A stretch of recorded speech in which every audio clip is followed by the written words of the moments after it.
Breaking news. The Black Sea grain deal, according to Erdogan, may be restored after talks with Putin. During planned talks with Russian President Vladimir Putin, Turkish President Tayyip Erdogan reportedly said the Black Sea grain initiative could be revived and urged Western countries to consider Russia's demands. Speaking to reporters on his flight back from a visit to the Gulf countries and northern Cyprus, Erdogan warned that the collapse of the Black Sea grain deal would have far-reaching consequences.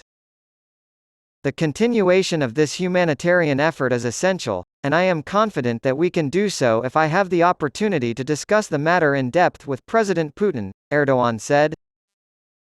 This week, Russia abandoned an agreement brokered by the United Nations and Turkey that had ensured the safe export of Ukrainian grain via the Black Sea for the previous year.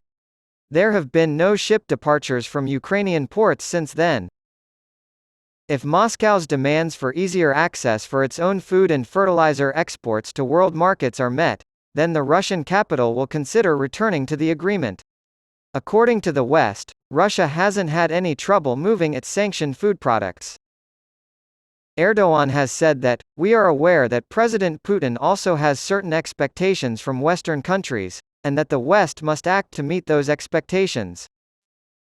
For the fourth consecutive day on Friday, Russia pounded Ukrainian food export facilities in an apparent attempt to wiggle out of sanctions by threatening a global food crisis.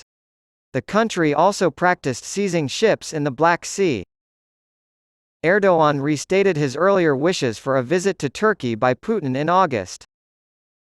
"Without dragging out the procedure, I'm confident we can keep the Black Sea grain initiative going." According to CIA Director William Burns, Vladimir Putin is trying to buy more time before exacting revenge on Yevgeny Prigozhin for the brief mutiny last month. Burns said at the Aspen Security Forum in Colorado that the Russian president will face further retribution for his actions in the near future because the uprising last month led by the Wagner Group chief exposed the weaknesses in Putin's system, and his carefully crafted image. The charges against Prigozhin and his Wagner Group fighters were dropped and they were to relocate to Belarus under an agreement brokered by Belarusian leader Alexander Lukashenko following the mutiny on June 24.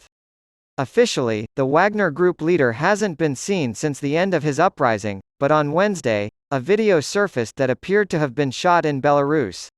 The disastrous and deeply destructive war Putin launched in Ukraine had already laid bare weaknesses in the system that Putin has built, Burns argues, and Prigozhin's mutiny exposed weaknesses in the system that Putin has built.